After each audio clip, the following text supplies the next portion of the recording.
Después de la estúpida historia de Grand Theft Auto V, temía que Red Dead Redemption 2 siguiera los mismos derroteros. Pero me equivocaba, y vaya si me equivocaba. Red Dead Redemption 2 es la redención de Rockstar. En lo que a creatividad se refiere, porque en cuanto a mercadotecnia siguen dejando que desear, haciendo cosas como vender la edición especial por 100 euros sin que el juego esté incluido, porque es que es para cagar. No voy a pararme a analizar los apartados técnicos del juego porque ya lo han hecho 1000 canales y probablemente mejor de lo que lo pudiera hacer yo. No es difícil postrarse ante los gráficos que luce, la iluminación, las partículas, el absurdo nivel de detalle. Visualmente es una preciosidad, pero yo voy a limitarme a hablar exclusivamente de la narrativa, la historia que los hermanos Hauser nos han querido contar y que priorizan sobre todo lo demás. A pesar de lo que su título nos pueda dar a pensar, Red Dead Redemption 2 es una precuela del primer Redemption. En él conocíamos a John Marston, un pistolero retirado al que las autoridades fuerzan a volver a la vida criminal para detener a los remanentes de su antigua banda. La historia nos dejaba claro desde el principio que el salvaje oeste estaba dibujando su último aliento. John llegaba al pueblo de Armadillo en tren, la máquina de vapor, el símbolo del progreso. Desde Blackwater, una ciudad moderna, asfaltada y con vehículos a motor. Entregar a las autoridades o eliminar a sus antiguos hermanos de armas es necesario para deshacer todo rastro posible del antiguo oeste. Esta historia es similar a la subtrama del clásico del western de Sam Peckinpah, Grupo Salvaje. En dicha historia, Dickie Thornton, un antiguo miembro de una banda de forajidos, da su palabra al ferrocarril de que les llevará a capturar a sus excompañeros. Dispones de 30 días para atrapar a Pike o volver a Yuma. Pero la historia se nos cuenta desde el punto de vista de la banda, siendo Dickie solo uno de los muchos personajes que les pisan los talones. La estructura es similar a la del primer Redemption. Lo que en el juego es un ranchero que acaba en México buscando a sus enemigos, en la película es una pandilla que acaba en México huyendo de sus perseguidores, en un país dividido entre una tiranía militar y una revolución campesina. La banda es liderada por Pike Bishop, un oportunista con mucha labia al que a todos adoran. Usted estuvo con Pike. ¿Qué tipo de hombre es? El mejor. Es alguien que cree en lo que está defendiendo, aunque lo que defienda no sea más que la vida criminal a la que arrastra a los suyos, porque es la única vida que conoce. Exactamente igual que Dutch Van der Linde. Desearía dar un buen golpe y retirarme. One big score down here, Arthur, and we disappear. Marston tendrá que hacer tratos con el gobierno mexicano para acercarse a los hombres que busca, del mismo modo que lo hace la banda de Pike para poder sobrevivir. Agustín Allende es una versión hiperbolizada y caricaturizada del general mapache de la película de Peckinpah. Red Dead Redemption 2, al contrario que su antecesor, sí nos pone delante a la banda de Dutch. Sus integrantes protagonizan la historia como ocurría en Grupo Salvaje. E igual que Pike y sus secuaces, Dutch y los suyos son constantemente perseguidos por cazarrecompensas y por las autoridades. La temática sigue siendo la misma, como el fin del salvaje oeste afectaba a los forajidos y marginados que no encajaban en la sociedad moderna. Ellos hacen lo que sea para sobrevivir al cambio al que no quieren adaptarse. Llevan toda la vida robando para subsistir y se niegan a aceptar cualquier avance que haga el mundo. El protagonista, Arthur Morgan, empieza a cuestionarse esta forma de vida creyendo que ya es demasiado tarde para cambiar, pero logrando la tan ansiada redención en el tramo final de la historia. No solo la narrativa es afectada por la película de Sam Peckinpah, también algunas mecánicas como el sistema de karma. En Grupo Salvaje, después de cada tiroteo, aparecen los cazarrecompensas, saqueando los cadáveres en busca de cualquier cosa de valor y se nos antojan realmente despreciables, como auténticos buitres. En el videojuego, si saqueas un cadáver al que no has abatido tú, se te recompensa con puntos de honor negativos. En cierto punto de la historia, Arthur y Dutch deberán enfrentarse a las autoridades de un país ficticio latinoamericano llamado Guarma para liberar a su compañero mexicano, Javier. En la película, el mexicano de la banda, Ángel, es también capturado por el ejército, en este caso el de México, y la banda va en su rescate, aunque corriendo una suerte distinta. Para terminar con las similitudes entre el juego y la película, hay que ir al final de la historia.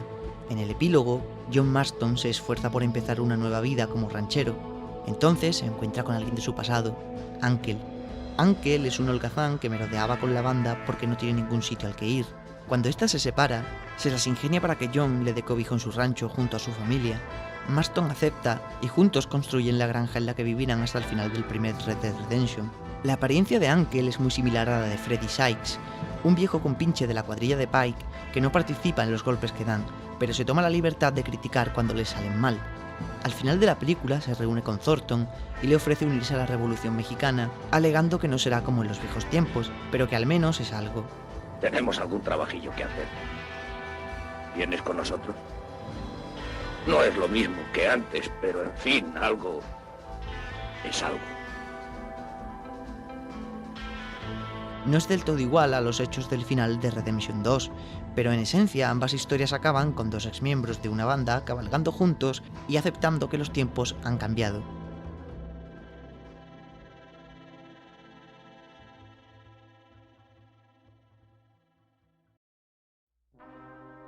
Como he dicho antes, Red Dead Redemption 2 nos sitúa en el final de la época dorada de los forajidos.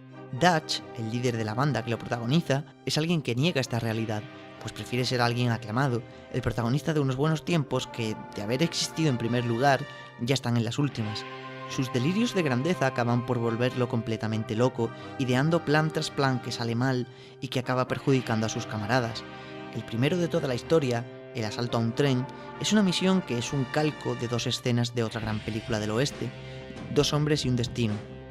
En dicha película, la banda de Butch Cassidy atraca un tren y tanto el asalto al tren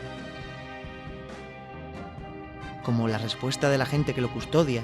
Le aseguro que volará por los aires si no abre esa puerta. No puedo hacerlo. Trabajo para el señor Harriman del Union Pacific y él ha puesto su confianza en mí. Olvídese de Harriman, ahora le conviene abrir la puerta.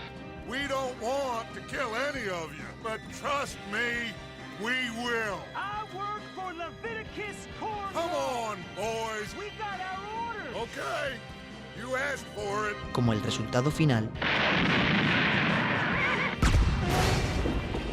son idénticos. Este no es el único momento que Rockstar toma prestado de la cinta de George Roy Hill. En otra escena, Arthur y Dutch están atrapados en un acantilado por sus perseguidores y Dutch dice lo siguiente. I got a plan. This is a good one.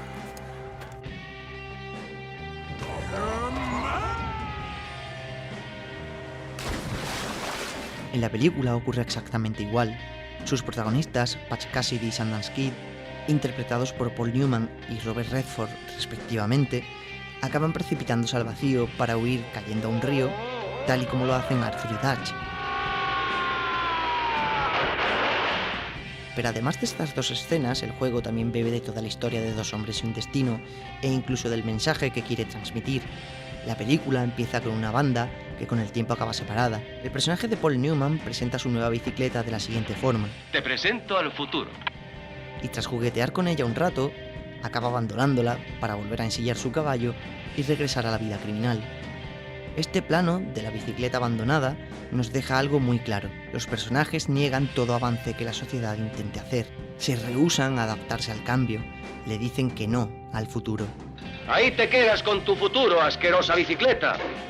Lo mismo ocurre con Dutch y su banda. Solo Arthur y John comprenden que si no se adaptan, todos acabarán como finalmente acaban.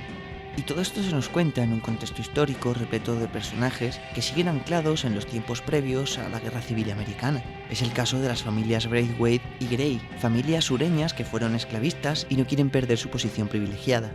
Butch Cassidy y Sundance Kid planean, al igual que Dutch, dar un golpe grande y después refugiarse en algún lugar de Latinoamérica. Todo esto después de pasar por la gran ciudad. Y mientras los protagonistas de Red Dead Redemption 2 acaban en Guarma, los de Dos hombres y un destino acaban en Bolivia. Allí siguen cometiendo robos, como la cuadrilla de Vanderlyn en su regreso a Estados Unidos. El ciclo no tiene fin, y la negación en la que viven solo los conduce a un mismo final. También ambas historias utilizan una escena de los personajes inmortalizándose en una fotografía. Esto consigue que nos involucremos más en el ambiente del mundo que se nos presenta, viendo cómo actuaban las personas de esta época, devolviendo a la vida las fotos inmóviles que hoy son vintage. La película es un western con varios golpes de humor. No llega a ser una comedia, pero estos momentos relajan bastante la historia, dándole un respiro al drama. En Red Dead Redemption 2 ocurre igual. Nos presenta varias misiones que son un respiro entre tanta tragedia.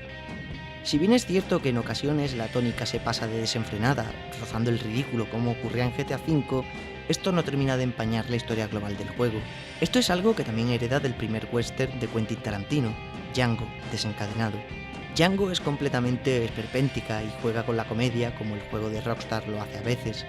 De hecho, podemos encontrar una referencia más directa. El tiroteo en la mansión de la familia Braithwaite es muy parecido al de la escena final de Django desencadenado. Red Dead Redemption 2 también aprovecha su historia para desarrollar a los personajes que se nos presentaron en el primer juego. Bill Williamson y Javier Escuela son objetivos a eliminar en Red Dead Redemption, y aunque John hable de cómo estar en la banda era como ser parte de una familia, no es hasta que jugamos a la secuela cuando conocemos todos los vínculos emocionales que unían a dicha banda. La historia del segundo juego mejora la del primero, porque cuando vuelves a jugarlo conociendo el trasfondo, te sientes más unido a los personajes. La sierra morena, cielito lindo, vienen bajando un par de ojitos negros, cielito lindo de contrabando. En este preciso momento te cuesta creer que el mismo hombre que canta para celebrar la vuelta de Jack Marston al campamento vaya a acabar siendo capturado por el padre de este.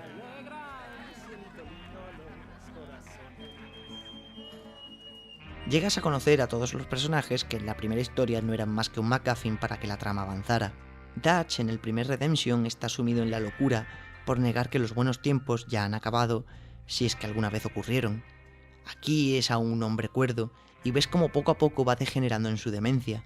En su último cara a cara con John Marston se da cuenta de la realidad. I got a plan, John. You always got a plan, Dutch. This is a good one. Y comprende por fin que ni él ni el propio John encajan en el presente. Our time has passed, John.